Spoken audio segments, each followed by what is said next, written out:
ఏంటి ఇదంతా అసలు ఒక ప్రహసనంగా మారింది అని అంటారు. నిజంగా ఇప్పుడు తెలంగాణలో ఎంతో ప్రతిష్టాత్మకంగా నిర్వహిస్తున్నటువంటి గ్రామ సభలు ఇలాంటి ప్రహసనంగానే మారాయి. ఉద్దేశం మంచిదే, లక్ష్యం మంచిదే, కానీ జరుగుతున్న తీరుతెన్నులు, జరుగుతున్న గందరగోళం, నిరసనలు, నిలదీతలే ఇప్పుడు ప్రధాన చర్చకు తెలంగాణ వ్యాప్తంగా దారితీస్తున్నాయి.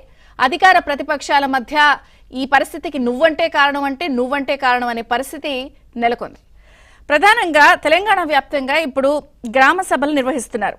6 గ్యారంటీల్లో 4 గ్యారంటీలు చాలా ప్రతిష్టాత్మకంగా అమలు చేసే నేపథ్యంలో ఇందిరమ్మ ఇళ్లు, అలాగే రైతు భరోసా, రేషన్ కార్డులు, ఆత్మీయ భరోసా, ఈ కార్యక్రమాలన్నిటికీ కోసం అర్హులైనటువంటి లబ్ధిదారులు ఎంపిక చేసే విషయంలో చాలా మంచి ఉద్దేశంతో ప్రజాపాలన అందిస్తున్నటువంటి అధికార కాంగ్రెస్ చేపట్టినటువంటి ఈ గ్రామ సభలు ఎంత గందరగోళానికి దారితీశాయంటే అసలు బాహాబాహిలు జరుగుతున్నాయి.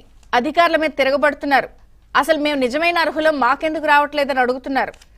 అటు పోలీసుల పహారా మధ్య, పోలీసుల కాపలా మధ్య గ్రామ సభలు జరిగేంత పరిస్థితి గందరగోళం వెళ్ళిపోయింది. జాబితాలో పేర్లు లేవని ఒకళ్ళు గొడవ, ఎందుకు పెట్టలేదు మా పేర్లు, మాకు అసలు గతంలో కూడా పలానా స్కీములు అందాయి కదా అని అంటే అధికారులు యాడ్ చేస్తామని ఇంకో పక్కన. అసలు ఒక దశలో పూర్తి స్థాయిలో ఇదైతే రాజకీయ టర్న్ తీసేసుకుంది. దీనికి కారణం మీరంటే మీరు అని చెప్పి ఒకళ్ళనొకళ్ళు దూషణల పర్వానికి కూడా తెరలేసింది.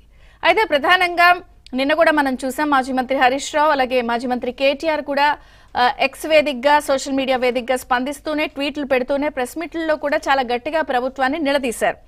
అసలు ఏంటి ఇదంతా కూడా, ఇది ప్రజాపాలన, ప్రజల ఆగ్రహం మీకు ఇప్పటికైనా అర్థమవుతుందా? సో కాల్డ్ ప్రజాపాలన అందిస్తున్నటువంటి ప్రభుత్వానికి అరెస్టులు చేసి మా నోళ్లు ముగిస్తారా?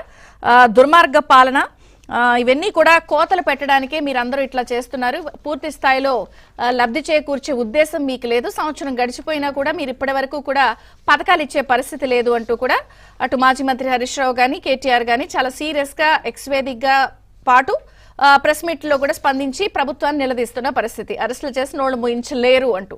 మరొక పక్కన అధికార పార్టీ కూడా ఈ అంశంపై చాలా సీరియస్ గా రివ్యూ తీసుకుంది. ఎందుకంటే రాజకీయ టర్న్ తీసుకుంది. మంత్రి ఉత్తమ్ కుమార్ రెడ్డి గారు అయితే ఈ అంశంపై రివ్యూ చేశారు. అర్హులైన అందరికీ కూడా కాస్త లేట్ అయినా కూడా ఖచ్చితంగా ప్రతి ఒక్కళ్ళకి అందే అవకాశాన్ని ఇస్తాము. దీంట్లో భయపడాల్సిన, టెన్షన్ పడాల్సిన అవసరం లేదు. అసలు 10 సంవత్సరాల బీఆర్ఎస్ పాలనలో ఒక్క కొత్త రేషన్ కార్డు అయినా కూడా గత బీఆర్ఎస్ ప్రభుత్వం కానీ, కేసీఆర్ కానీ ఇచ్చారంటూ నిలదీస్తూనే, అలాగే మంత్రి సీతక్క కూడా చిట్ చాట్ లో కొన్ని విషయాలు మాట్లాడింది. మొత్తం 3410 సభలు జరిగితే 142 గ్రామాల్లోనే ఈ గ్రామ సభల్లో గందరగోళం, కొంత నిరసనలు, నిలదీతలు జరిగాయి. అంటే 3410 సభల్లో 96% బాగా జరిగినట్టే కదా. ఒక 146 గ్రామ సభల్లో జరిగి మొత్తం అంతా కూడా తెలంగాణ వ్యాప్తంగా జరిగిపోతోంది. ఇది 4% కదా. ఇందులో కూడా మేము అన్ని విషయాల్ని పరిగణలోకి తీసుకుంటాం, అర్హులైన అందరికీ ఇస్తాం, ఇది కావాలని రాజకీయం చేస్తున్నారు, అసలు అడిగే అర్హత బీఆర్ఎస్ కి ఉందా అంటూనే మంత్రి సీతక్క కూడా చిట్ చాట్ లో అనేక విషయాలను మాట్లాడారు. ఆవిడ కూడా కొన్ని అంశాలను ప్రస్తావించారు. ఏమని?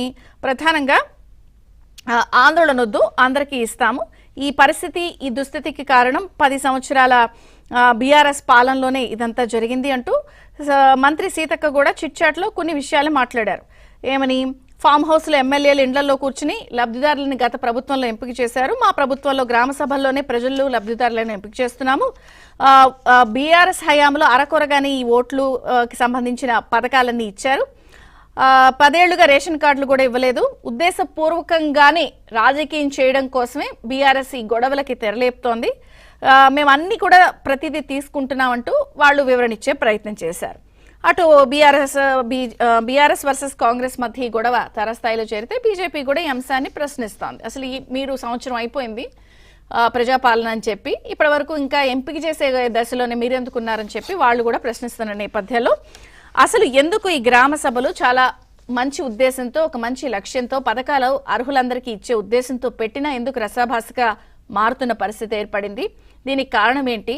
మరి రిపబ్లిక్ డే తర్వాత కొత్త పథకాలు ఏమన్నా ఈ లబ్ధిదారుల ఆగ్రహాన్ని చల్లారుస్తాయా, లేదా ఇప్పటికైనా ఈ పరిస్థితి కొంత గందరగోళ పరిస్థితి నుంచి బయటపడే అవకాశం ఉందా?